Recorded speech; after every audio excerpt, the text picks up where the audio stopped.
إنا لله وإنا إليه راجعون. وفاة زوجة الحساكي فاطمة، الله يرحمها الله يرحمها ويجعل مثواها الجنة إن شاء الله، والله يصبر عائلتها، الله يصبرهم على فراقها، حيت صراحة كتجي صعيبة صعيبة صعيبة بزاف باش الإنسان أنه ما يكون مريض حتى شي حاجة تخطف منكم هكا. الله يرحمها يا ربي ويصبر الزوج ديالها ويصبر العائلة ديالها ويصبر الجمهور ديالها أو المتابعين ديالها. الله يرحمها يا ربي. بزاف اخوتي ديال الناس اللي خرجوا كيتسائلوا كيقولوا فاطمه ما كانت كتعاني من حتى شي مرض، علاش توفات.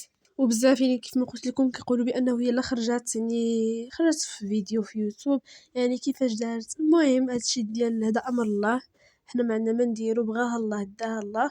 خوتي فاطمه كيف ما قلت لكم ما كانت كتعاني من حتى شي مرض نهائيا، بالعكس هي قبل يومين صورت معهم فيديو اللي كانت كتبان شويه، اللي مشى الحساكي يسولها قال لها واش وليتي بخير، قالت له وليت شويه ما شويه، وقال لها كيفاش كتحسي راسك زعما واش وليتي شويه. كيف ما قلت لكم قالت له انا فيا غير دابا غير التبوريشه والسخانه البارده، ما كانت كتعاني من حتى شي مرض. مسكينه تخطفت كيف ما كنقولوا تخطفت، ولكن ماشي خساره في الله. كلشي كيدعي معاها بالرحمه، كلشي كيدعي معاها بالرحمه والمغفره، كلشي بقات فيه. الله يرحمها يا ربي، الله يرحمها الله يرحمها الله يرحمها. ويجعل مثواها الجنه، والله يصبر عائلتها ويصبر الزوج ديالها. وصراحه صعيب صعيب صعيب بزاف الفراق، باش كيجي انه يلا كيكون معك واحد الشخص يلا قبل يومين كتضحكوا مجموعين كتهضروا مجموعين، من بعد فهم مشات عيني هذا الشخص هذا كيتخطف.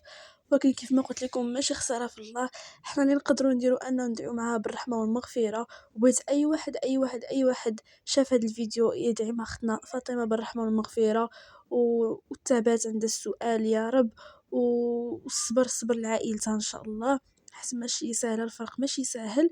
وخوتي كان هو الفيديو ديال اليوم، ما تنساوش انكم تدعيو مع اختنا فاطمه وخونا هشام بالرحمه والمغفره مع جميع المسلمين ان شاء الله. دمتم في امان الله، الى فيديو قادم ان شاء الله.